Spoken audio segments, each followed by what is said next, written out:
Praise lord.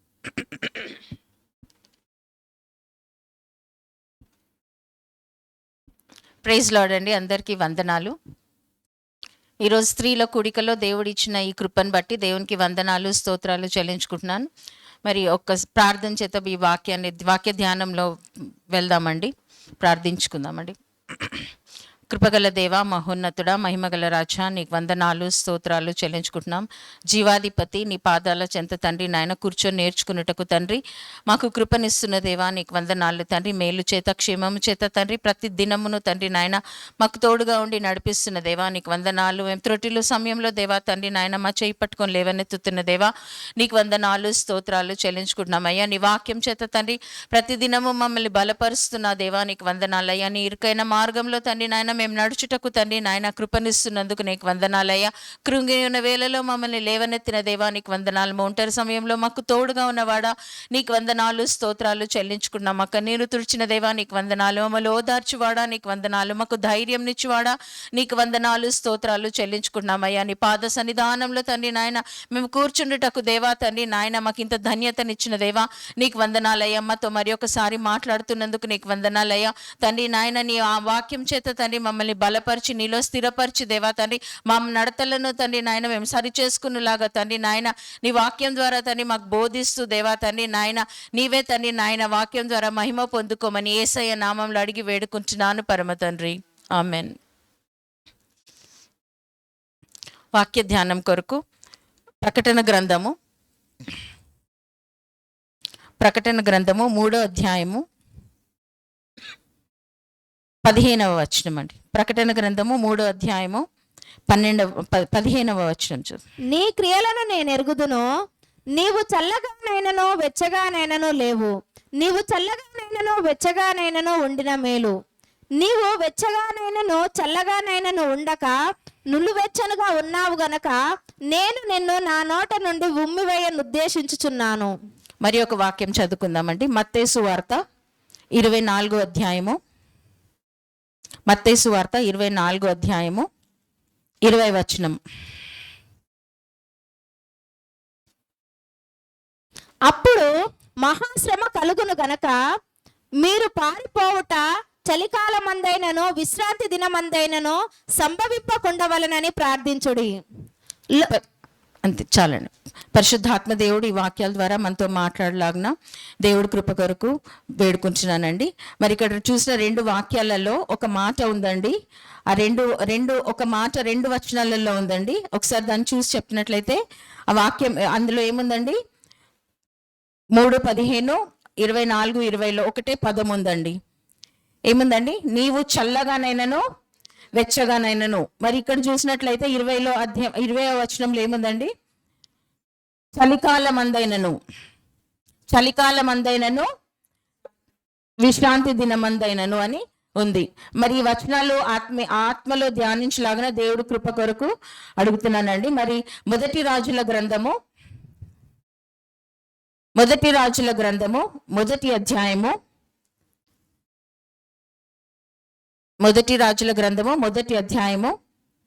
మొదటి 5 వచనాలు చదువుకుందామండి.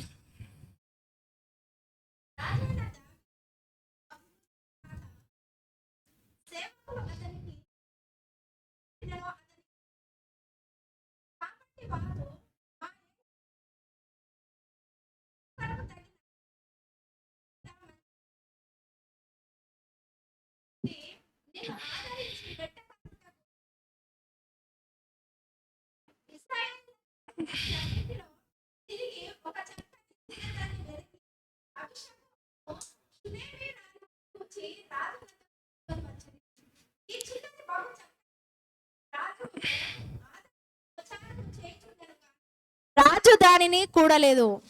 అయితే మొదటి 5 వచనాలు చూసుకున్నట్లయితే, రాజైన దావీదు బహువృద్ధుడు కాగా సేవకులు అతనికి ఎన్ని బట్టలు కప్పినను అతనికి వెట్ట కలుగక ఉండెను.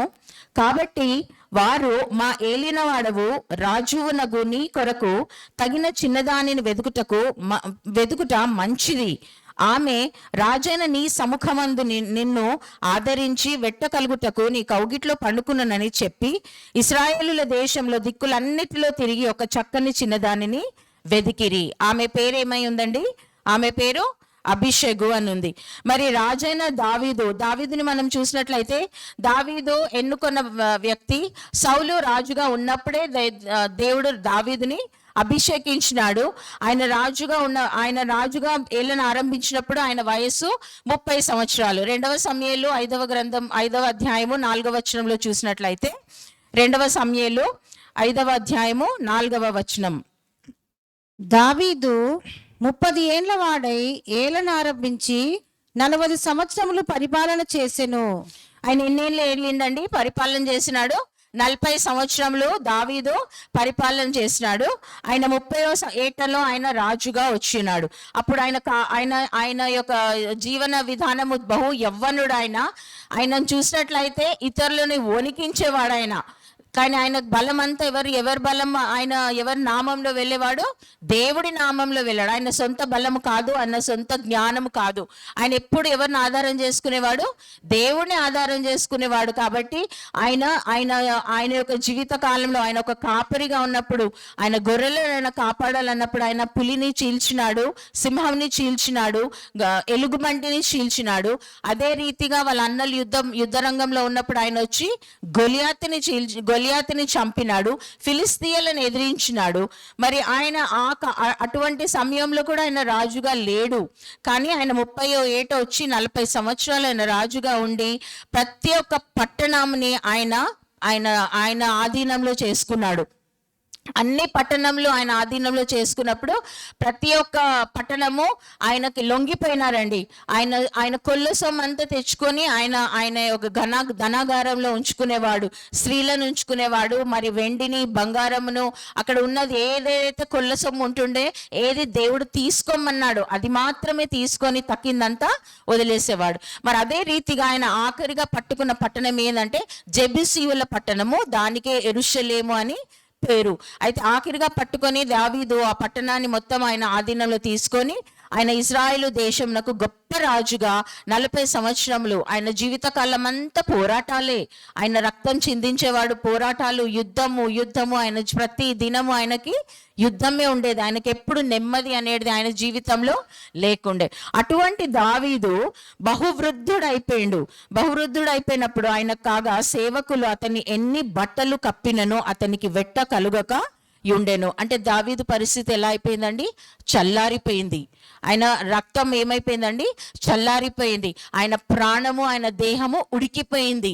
మనం అబ్రహామును చూస్తాం, సారాను చూస్తాం కదండి. అదే రీతిగా ఇక్కడ కూడా ఆయన ఒక శరీరము ఉడికిపోయింది. ఆయన ముసలితనంలోకి వచ్చేసినాడు, వృద్ధుడైపోయినాడు. ఆయన చలికి తట్టుకోలేకపోతున్నాడు. ఎందుకంటే ఆయన యొక్క రక్తము అంత బలహీనం అయిపోయింది కాబట్టి వాళ్ళ సేవకులు ఏమంటున్నారంటే, రాజుగా నీవు ఇంత బలహీన పరిస్థితిలో ఉన్నావు కాబట్టి మేము నీ కొరకు పోయి ఒక చిన్న దాన్ని వెతికి తీసుకొని వస్తాము అన్నారు. దావీదు యొక్క సేవకులు ఆ రాజు కొరకు ఒక చిన్నదాన్ని ఎందుకు ఆయనకు భార్యలు లేరా అండి? ఆయనకు భార్యలు ఉన్నారు. కానీ అయినప్పటికీ సేవకులు ఏమన్నారు? మేము పోయి ఒక చిన్నదాన్ని తీసుకొని వస్తాము అన్నారు. దావీదు దానికి ఒప్పుకున్నాడు. ఆమె ఏం చేస్తుంది? ఆమె రాజు అయిన నీ సముఖమందు ఉండి నిన్ను ఆదరించి వెట్ట కలుగుటకు నీ కౌగిట్లో పండుకొనునని చెప్పి ఇశ్రాయేలుల దేశపు దిక్కులన్నిటిలో తిరిగినారు. వారి దిక్కులన్నిటిలో తిరిగి ఎవరిని తీసుకొచ్చిండ్రు? ఒక్క చిన్నదాన్ని తీసుకొచ్చినారు. వాళ్ళు ఎంతమందిని తీసుకొచ్చినారు? ఒకటే దాన్ని. కానీ వాళ్ళు తిరిగింది ఎంత అండి? దేశమంతా తిరిగినారు. ఇశ్రాయేలు రాజ్యం అంతా వాళ్ళు తిరిగినారు.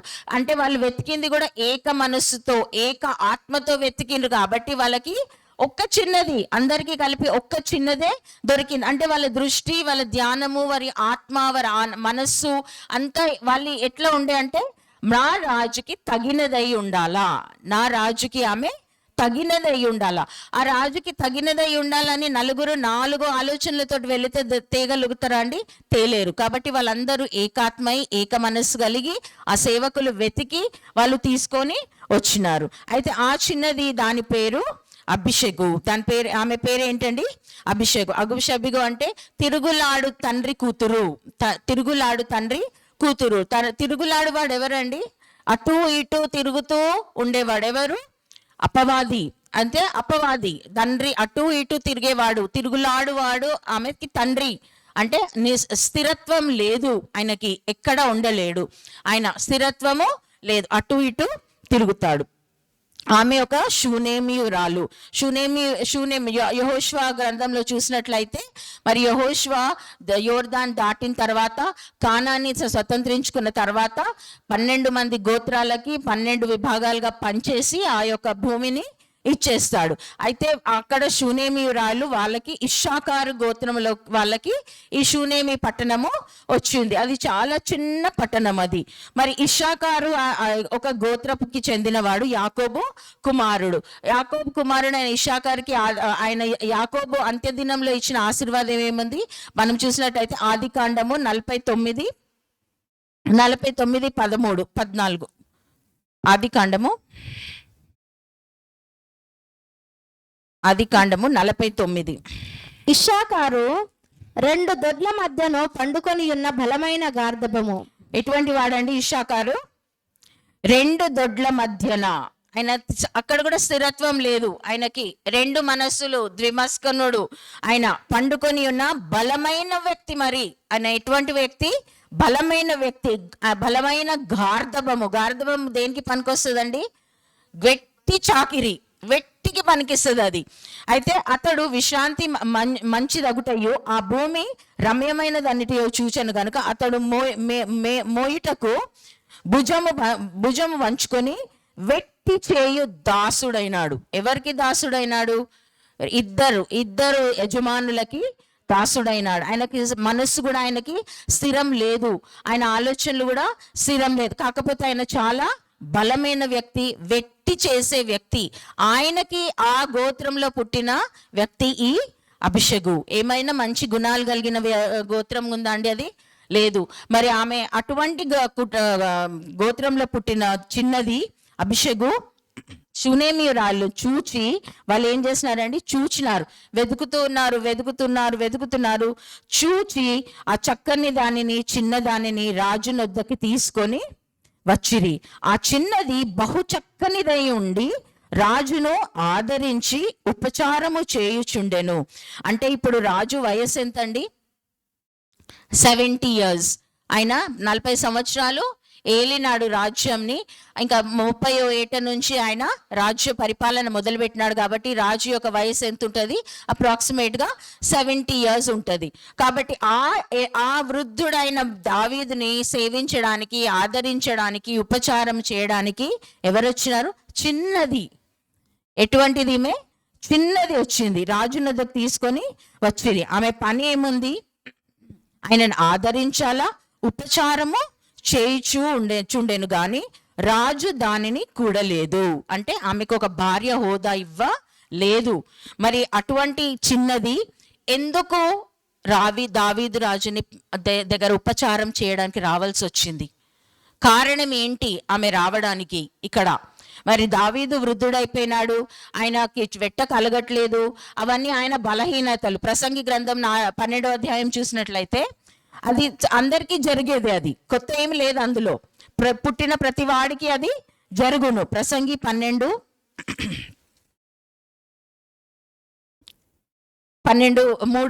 నుంచి చదవండి. 3. ఆ దినమున ఇంటి కావలివారు, యెరూషలేము ఇంటికి కావలివారు ఎవరండి? ఇక్కడ దావీదు. ఆ ఇంటికి కావలివారు దావీదు. ఆ దినమున ఇంటి కావలివారు వణుకుతురు. నిజమే కదా, ఆయన వణుకుతున్నాడు. బలిష్ఠుడు వంగుదురు. విసురువారు కొద్ది మంది అగుట చేత పని చాలించుకొందురు. కిటికీలో గుండా చూచువారు కానలేకయే ఉందురు. తిరగటి రాళ్ళు ధ్వని తగ్గిపోవును. వీధి తలుపులు మూయబడును. పిట్ట యొక్క కూతకు ఒకడు లేచును. సంగీతము చేయు స్త్రీల నాదము చేయు వారందరూ నిశ్శబ్దముగా ఉంచబడుదురు. అంటే ముసలితనంలో పరిస్థితి ఎట్లా ఉంటుందండి? ఈ రీతిగా ఉంటుంది. వాళ్ళ వణుకు పుడుతుంది, వాళ్ళ శరీరం వాళ్ళకి సహకరించదు. ఇంకా వాళ్ళకి చలి తట్టుకోలేరు. వాళ్ళు బలిష్ఠులై ఒకప్పుడు ఉన్నప్పటికీ, దావీదు కూడా బలిష్ఠుడై ఉన్నాడు ఒకప్పుడు. కానీ ఇప్పుడు ఏంటిది, ఆయన బలహీనుడైపోయినాడు, వంగిపోతున్నాడు. విసురువారు కొద్ది మంది అగుట చేత పని చాలించుకొందురు. విసురువారు ఎవరండి? మన నోట్లో ఉన్న పళ్ళు కూడా అన్ని ఊడిపోతాయి. కొద్ది మందే ఉంటారు, వాళ్ళు నోట్లో పళ్ళని ఊడిపోతుంటాయి. మరి కిటికీలో గుండా చూచు వారు కానలేకుండారు, అంటే కంటి చూపు కూడా తక్కువైపోతుంది. తిరుగటి రాళ్ళ ధ్వని తగ్గిపోతుంది. నమ్మలే పరిస్థితి కూడా మనకి ఉండదు. మన వృద్ధాప్యం ఎలా ఉంటది, అట్లా ఉంటది. మనం కదలలేము, తలుపులు మూయబడి ఉంటాయి, మనము కదలలేము. మన పరిస్థితి అటువంటి. ఇప్పుడు దావీదు కూడా అటువంటి పరిస్థితిలో ఉన్నాడు. ఆ ముసలితనంలో ఆ బలిష్ఠుడైన వాడు ఇప్పుడు వణికిపోతున్నాడు. ఆ బలిష్ఠుడు ఎవరైతే ఒకప్పుడు ఎంతో బలము చేత ఉండిన వాడు ఇప్పుడు బలహీనుడైపోయినాడు.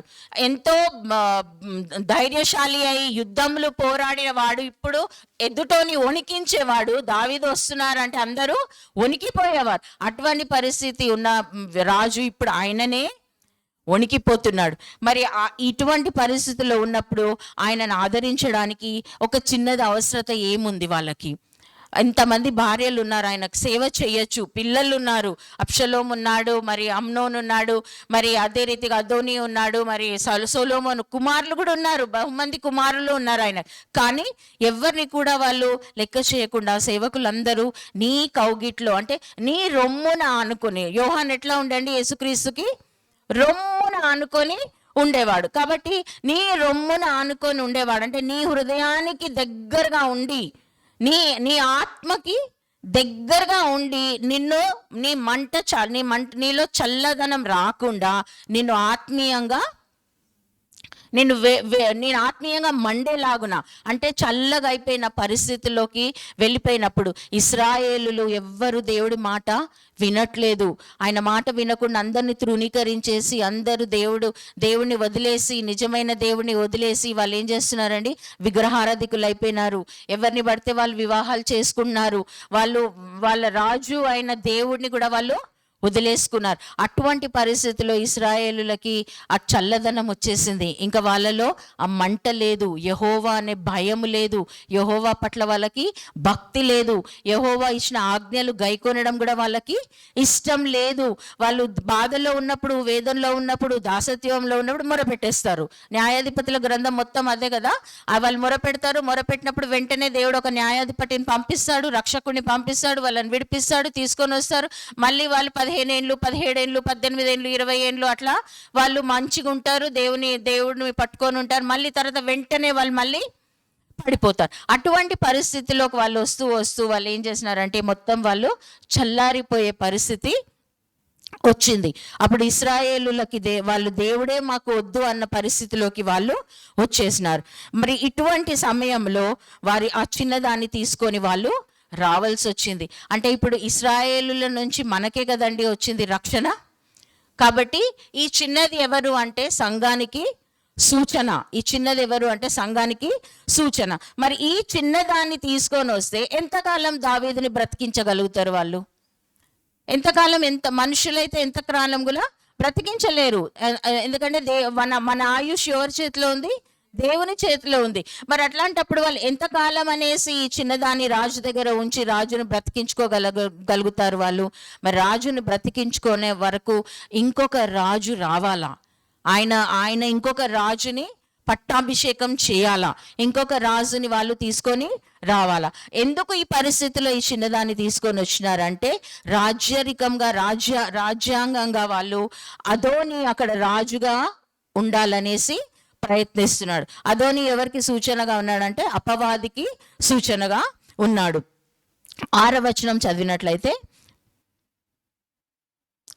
తండ్రి నీవు ఇలా 5 నుంచి చదవండి సిస్టర్. హగ్గీతు కుమారుడైన అదోనియా గర్వించిన వాడై నేనే రాజు నగుదునని అనుకొని. ఎందుకు అనుకున్నాడండి? ఆయన నా తండ్రి వృద్ధుడైపోయినాడు, ఇంకా ఆయనకి ఏం కళ్ళు కనబడట్లేదు, ఆయన వెట్ట కలగట్లేదు, ఆయనకి ఇంకా దేనికి పనికిరాడు, కాబట్టి ఇదే సమయము నేను రాజుని అయిపోతాను. అబ్షలోముకి కూడా ఇదే ఆశ ఉండే, మరి సాతానికి కూడా అదే ఆశ ఉండే, నేను దేవునికి పైగా వెళ్ళాలా, నేను రాజుగా ఉండాలా, నన్ను అందరూ ఆరాధించాలా, నన్ను అందరూ పొగడాలా అనేసి ఆ ఆశ, ఆ గర్వము.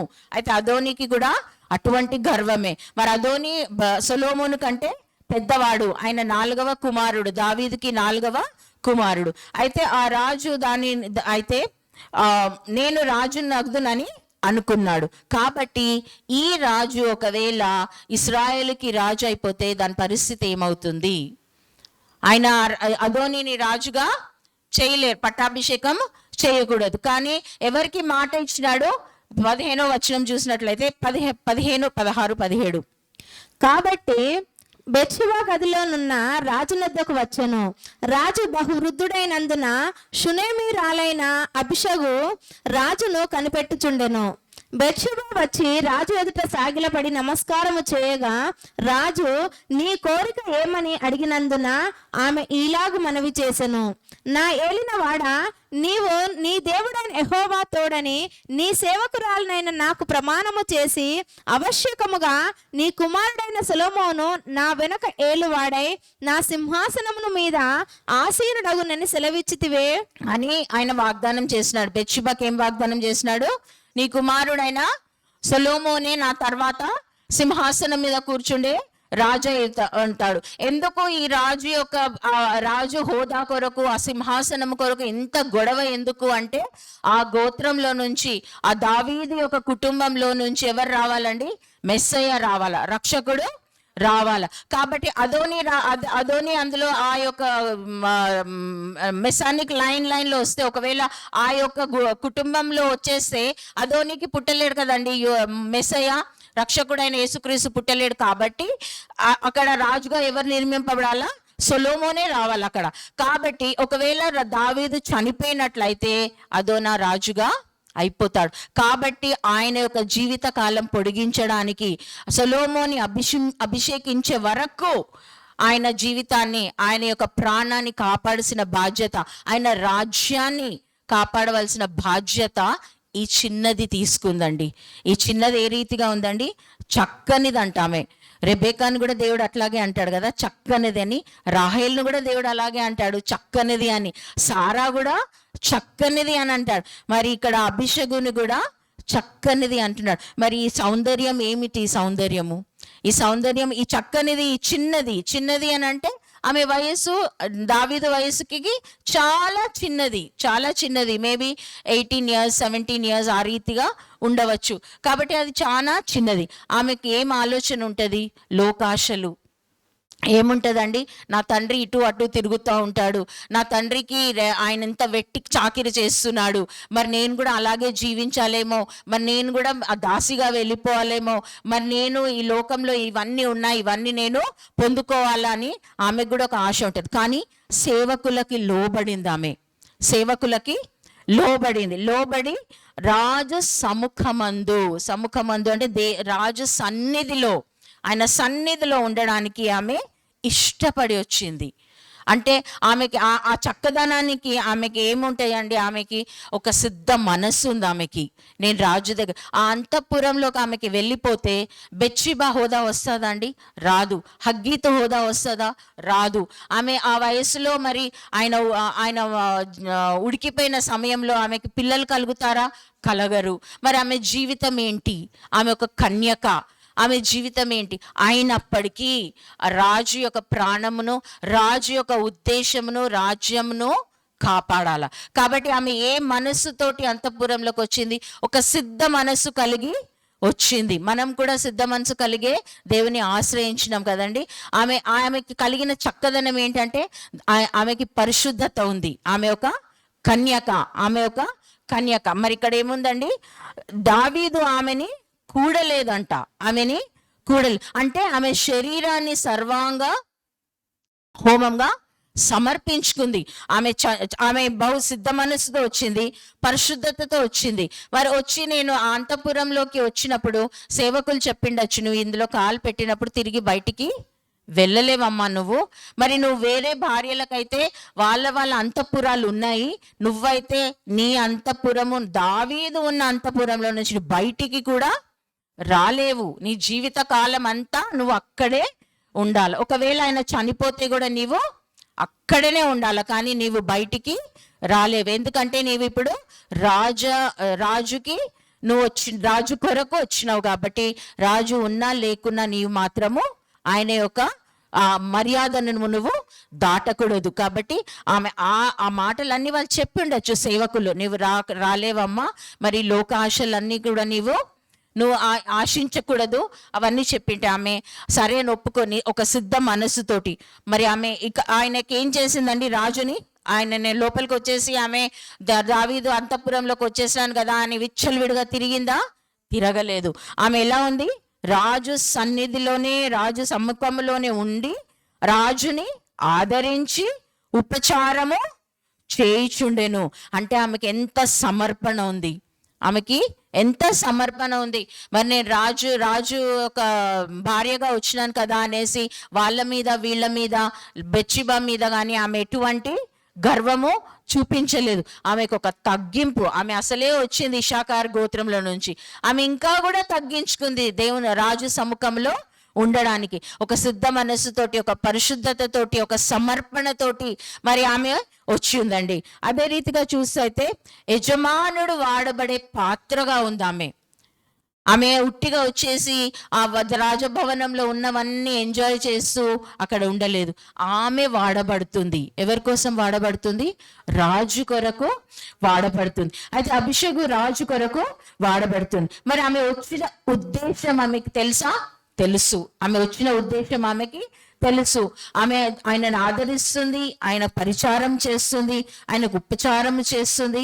అంటే ఆయనకి ఏ సమయంలో ఏది అవసరమో, ఎందుకంటే ఆయన ఎటువంటి పరిస్థితిలో ఉన్నాడండి, ఇందాక మనం చూసినాం కదా ప్రసంగి గ్రంథంలో, అటువంటి పరిస్థితిలో ఆయన వణికించే పరిస్థితి నుంచి వణుకు పుట్టే పరిస్థితిలోకి ఆయన వచ్చి ఉన్నాడు. ఆయన పళ్ళన్నీ లేవు, ఆయనకి ఎటువంటి ఆహారము, ఎటువంటి ఆయన హృదయానికి ఏది కావాలో, ఆయన ఏది ఆశిస్తున్నాడో, ఆయనకి ఏది ఈ సమయానికి నాకు ఇది ఉంటే బాగుండు అని ఆయన అనిపించింటే ఆయన ఆ యొక్క అభిషేకుకు చెప్తే తన వెంటనే అది చేసి ఆయనను సంతోష పెట్టే బిడ్డగా అక్కడ ఉంది. మరి ఆమె అదొకటే కాదు, రాజ్య స్థాపన. నువ్వు ఈ రాజును ఈ రాజును బ్రతికించుకోవాలమ్మా, ఆయన ఇంకొక రాజుని అభిషేకించాలా. దావీదు ఏంటండి, ఆయన ఒక రాజు, ఆయన ఒక యాజకుడు కూడా ఉండిండు. ఆయన మందిరంలోకి వెళ్ళి, గుడారంలోకి వెళ్ళి రొట్టె విరిచి కూడా అందరికి ఇచ్చినాడు కదండి. ఆయన ఒక రాజు, ఆయన ఒక యాజకుడు. ఈ రాజుగా ఆయన పోరాడిండు. ఆయన రాజ్య స్థాపన సరిగా ఉండాలమ్మా. మరి ఆయన రాజుగా ఎవరిని ఏర్పరుస్తాడో అంతవరకు అయితే ఆయనని బ్రతికించుకోవాలా అనేసి సొలొమోన్కి వాగ్దానం చేసినాడు. కాబట్టి సొలొమోన్ని రాజుగా అభిషేకించే వరకు నువ్వు ఆయనకి ఉపచారము చేయవలెను, కానీ ఆయనను మాత్రం నీవు విడిచిపెట్టి క్షణమైనా కూడా దూరము వెళ్ళకూడదు అని ఆమె వాళ్ళకి చెప్పిండొచ్చు. మరి ఆమె మనిషి ఉన్నా లేకున్నా ఆమె ఒకే విధంగా ప్రవర్తించింది. 15వ వచనం చూసినట్లయితే, కాబట్టి బెత్షెబా గదిలో రాజునొద్దకు వచ్చెను. రాజు బహువృద్ధుడైనందున షూనేమీయురాలైన అభిషేకు రాజుని కనిపెట్టుచూ ఉండింది. బెత్షెబా వచ్చినప్పుడు ఆమె ఏమి ఆటలు ఆడట్లేదు, అక్కడ ముసలాయన ఉండనిలే అనేసి ఆమె వైభవంగా ఉండట్లేదు, ఆయన రాజాహారం ఇస్తే తిని హాయిగా పడుకొని లేదు. ఆమె ఏం చేస్తుందండి, కనిపెట్టుతూ ఉంది. రాజుకి ఏం కావాలా, రాజు ఏం అడుగుతాడు, అరే రాజుకి ఇది నిన్న ఇది అడిగిండు కదా, ఈరోజు అడగట్లేదు కదా ఇది అని ఆమె కనిపెట్టుకొని ఉంది. ఆయన నోట నుంచి ఏ మాట జారుతుందో అని ఇట్లా వేచి ఉంది, తన కనిపెట్టుకొని ఉంది. మరి బెత్షెబా వచ్చి మాట్లాడింది. ఎవరి గురించి మాట్లాడింది? తన కొడుకు గురించి మాట్లాడింది. మరి అప్పుడు అభిషేకు అనుకుండొచ్చు కదా, వీళ్ళందరూ ముసలి వాళ్ళు అయిపోయినారు, వాళ్ళ పిల్లల గురించి వాళ్ళు అడుగుతున్నారు, మరి నాకైతే జీవితమే లేదు, నేను కన్యత్వంలోనికే వచ్చేసినాను ఇందులోకి, మరి నాకైతే పిల్లలు ఉండరు, ఎవ్వరు ఉండరు అని ఆమె హృదయంలో మత్సరం వచ్చిందండి? లేదండి. ఆమె హృదయంలో ఎటువంటి గలిబిలి కలగలేదు. ఆమె ఎంత చక్కగా వాళ్ళు మాట్లాడుకుంటున్నప్పటికీ కూడా అప్పుడు ఆమె మోసిందండి మాటలు అదోని దగ్గరికి? మోయలేదు. ఆమె ముసలమ్మ ముచ్చట్లు మాట్లాడలేదు.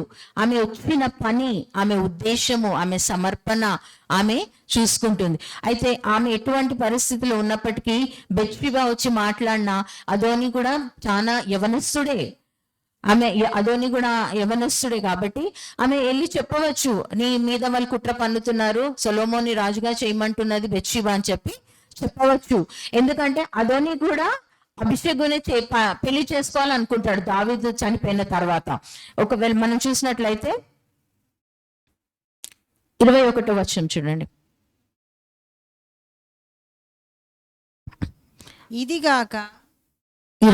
ఇదిగాక నా ఏళ్లవాడవైన రాజువగు నీవు నీ పితరులతో కూడా నిద్ర పొందిన తర్వాత నేనును నా కుమారుడైన సొలొమోనును అపరాధములుగా ఎంచబడుదుము. అయితే ఇప్పుడు బెత్షెబా కలవరపడుతుంది.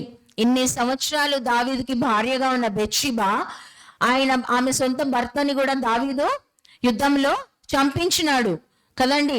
ఆయన నిర్దోషిగా ఉన్న వ్యక్తిని కూడా ఆయన మరణపత్రిక ఆయననే పట్టుకొని పోయినాడు చేతిలో. అటువంటి వ్యక్తి బెత్షెబా దావీదు ఎంతగా ప్రేమించి ఆమె సొలొమోన్ని రాజుగా చేస్తానని వాగ్దానం చేసిన తర్వాత కూడా ఆమె ఏమంటుంది, నీవు చనిపోతే మా పరిస్థితి ఏమైపోతుంది.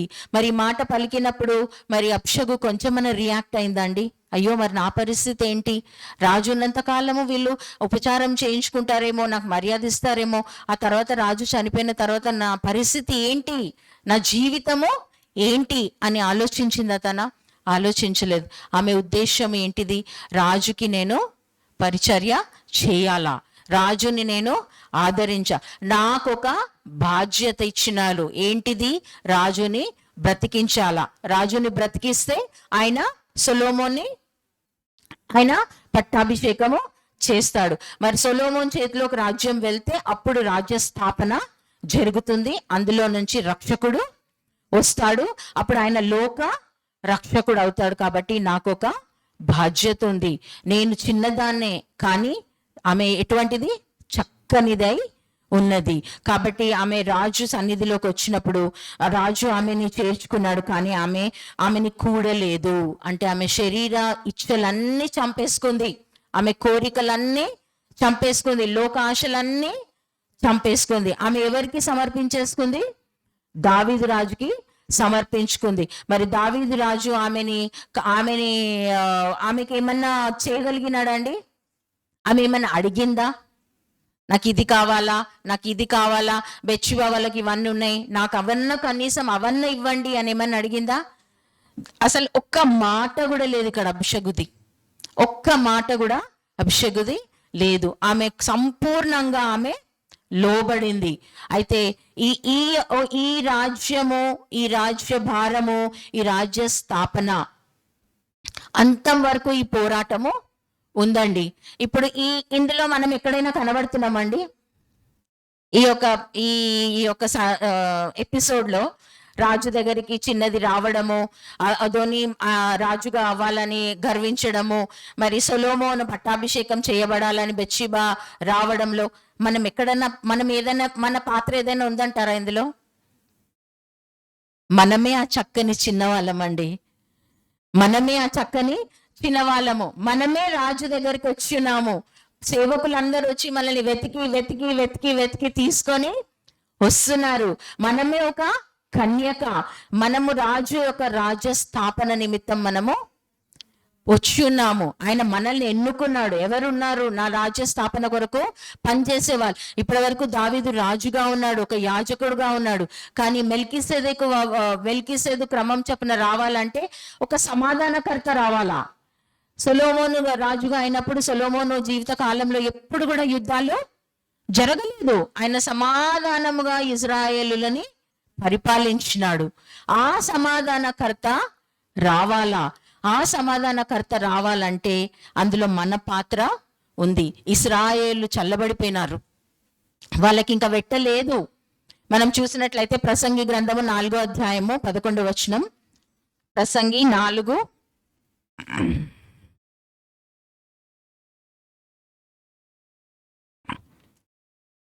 4:10-12. వారు పడిపోయినను ఒకడు తన తోడి వారిని లేవని. ఒక్క వచనం పైనుంచి చదవండి సిస్టర్, 9 నుంచి. ఇద్దరి కష్టము చేత ఉభయులకు మంచి ఫలము కలుగును, కనుక ఒంటిగాడ ఎండుట కంటే ఇద్దరు కూడి ఉండుట మేలు. వారు పడిపోయినను ఒకడు తన తోడి వానిని లేవనెత్తును. అయితే ఒంటరిగాడు పడిపోయిన ఎడల వానికి శ్రమయే కలుగును, వాని లేవనెత్తు లేకపోవును. అది కూడా ఇద్దరు కలిసి పండుకొన్న ఎడల వారికి వెట్ట కలుగును. ఒంటరిగానికి వెట్ట ఎలాగు పుట్టును? ఒంటరి ఒక నేను మీద మరి ఒకడు పడిన ఎడల ఇద్దరు కూడి వాడిని ఎదిరింపగలరు. 3 పేటల త్రాడు త్వరగా తెగిపోదు కదా. అయితే ఇక్కడ చూసినాం కదండి, ఒక్కరు ఉండుట కంటే ఇద్దరు ఉండుట ఎంతో మేలు. కన్యకగా తను వచ్చినా గానీ మనమైతే అనేకులమై ఉండి ఒక్క కన్యకగా దేవునికి అర్పింపబడుతున్నాం. మనం ఒక్కటే ఒక కన్యకగా దేవుడి కొరకు మనము పరిశుద్ధపరిచి ఆ దైవావేశముతో ఆ దైవ ఆసక్తితో సేవకులు మనల్ని నిలబెడుతున్నారు. కాబట్టి మనము కూడా ఇద్దరము, ముగ్గురము, నలుగురము సంఘంలో ఉన్నప్పుడు ఒకరు చల్లారిపోయినప్పుడు మనం ఏం చేయాలా? వాళ్ళని లేవనెత్తాలా. ఇంకొకరు వాళ్ళంతా వాళ్ళే ఆత్మీయంగా ఎదుగుతా ఉంటే ఇంకొకరు ఎదగకపోతే వాళ్ళకి ఏమొస్తుందండి? నిరాశ వచ్చేస్తుంది, నిస్పృహ వస్తుంది, కృంగుదల వచ్చేస్తుంది అనేసి వాళ్ళు ఏం చేస్తారు? దేవుని కూడా విడిచిపెట్టి వెళ్ళిపోతారు. అటువంటి తలంపులు కానీ వాళ్ళకి రాకుండా సంఘంలో ఉన్న ఇద్దరు, ముగ్గురు ఏం చేస్తారండి? ఒకరినొకరు లేవనెత్తుకోవాలా. ఒకరు పడిపోతే ఇంకొకరు వాళ్ళని లేవనెత్తాలా. అందుకు వాళ్ళకి ఒకరు ఉండుట ఎప్పుడు కానీ మంచిది కాదు. ఎందుకంటే ఒకరే ఇంకొకరికి వెట్ట కలిగిస్తారు, ఒకరే ఇంకొకరిని ఆత్మీయంగా మండిస్తారు.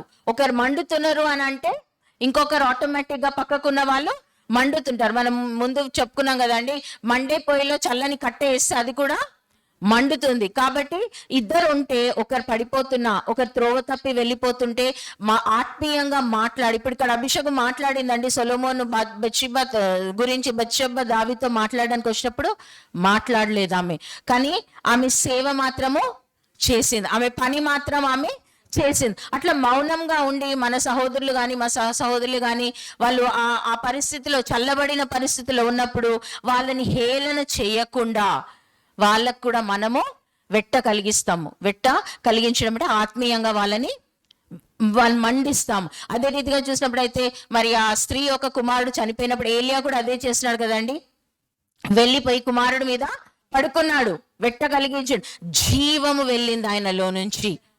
అదే రీతిగా మనం కూడా ఒకరినొకరు ఆదరించుకున్నట్లయితే మన పరిస్థితులు అనేకములు ఉంటాయి. అంటే ఇంట్లో మనది ఒక క్షణం ఒక పరిస్థితి ఉండదు, మనది ఒక దినము మరి ఒక దినం లాగా మనకి స్త్రీలకి అస్సలు ఉండదు. ఒక దినం నెమ్మదిగా వెళ్ళిపోతాయి అన్ని పరిస్థితులు, మరి ఒక దినం అన్ని అల్లకల్లోలం ఉంటది, ఒక దినం మనమే కృంగిపోతాం, అరే ఏంటి జీవితం అనేసి.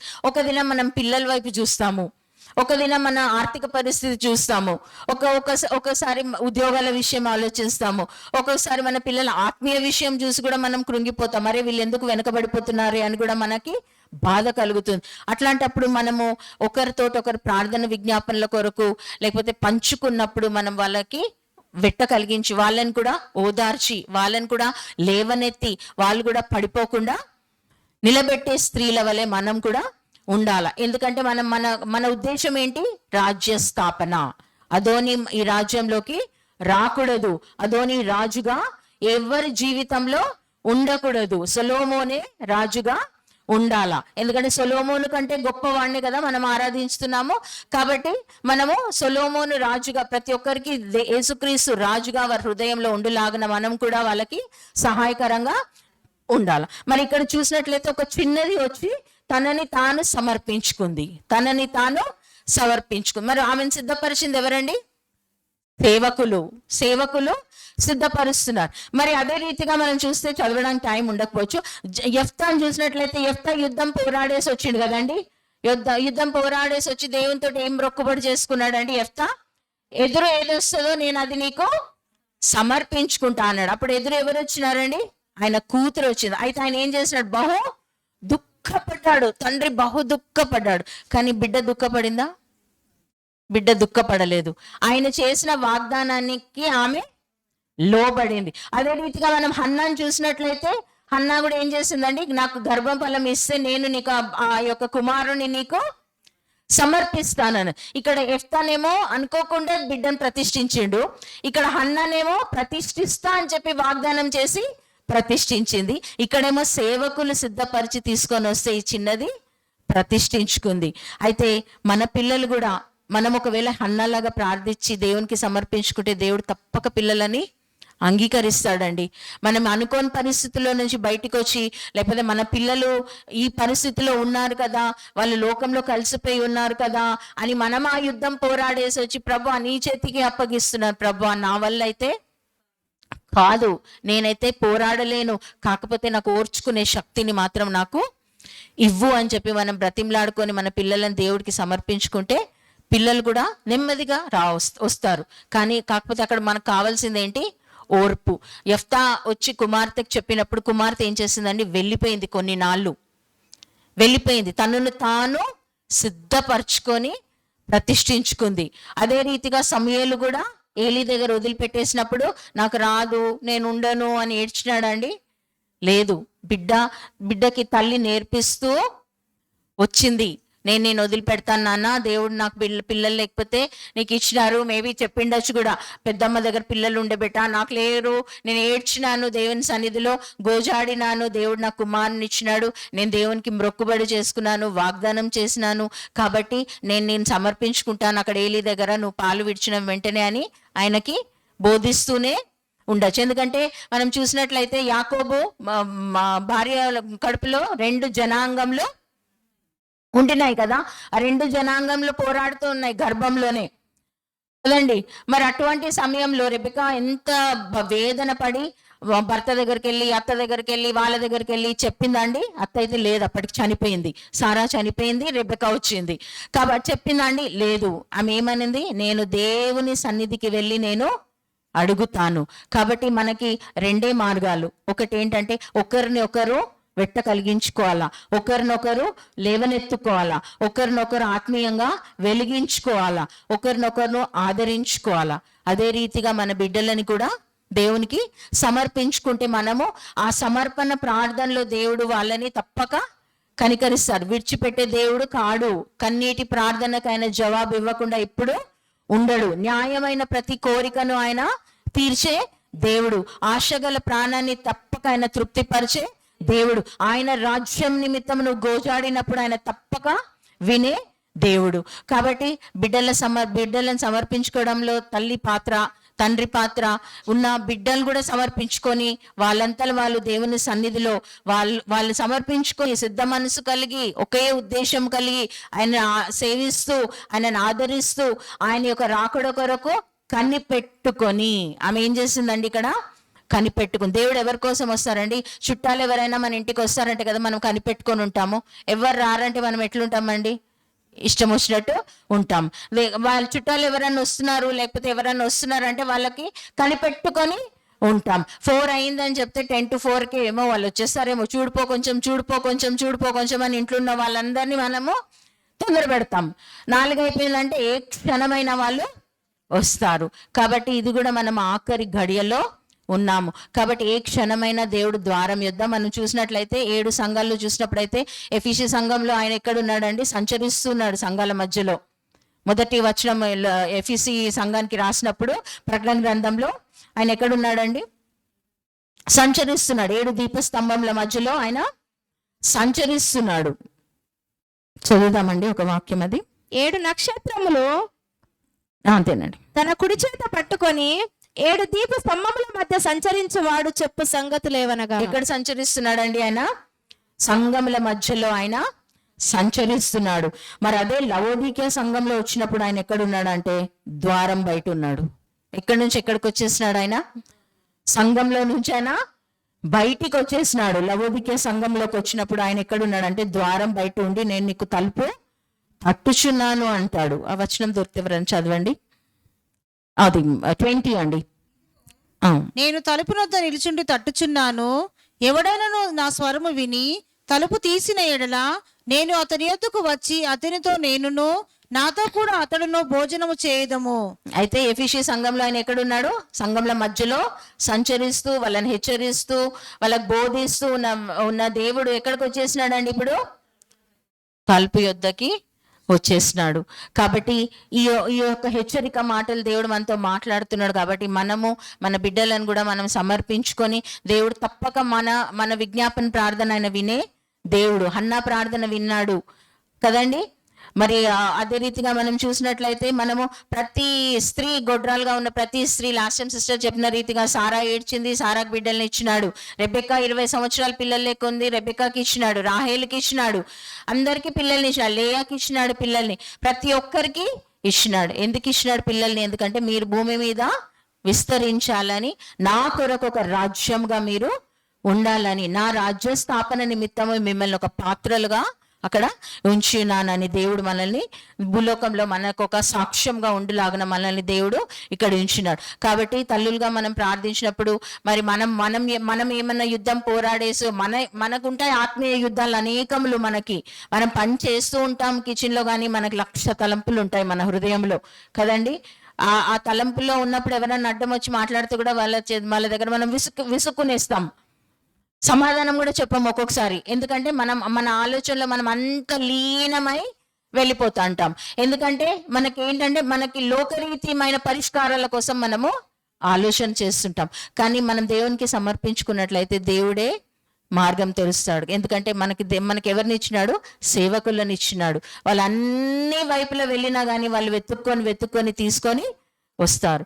ఆయన హృదయానుసారంగా మనం కూడా దావీదు దేవునికి హృదయానుసారం అయితే, ఇక్కడ అభిషగు దావీదుకి హృదయానుసారం. ఆయన హృదయం ఏమి కోరిందో ఆ వయస్సులో ఆమె చేసింది. అయితే ఇశ్రాయేలులు వాళ్ళ యొక్క ఆత్మీయ పరిస్థితి చల్లారిపోయినప్పుడు దేవుడు ఎవరికి అవకాశం ఇచ్చినాడండి? చక్కని చిన్నదాన్నైనా మనకి దేవుడు అవకాశం ఇచ్చినాడు.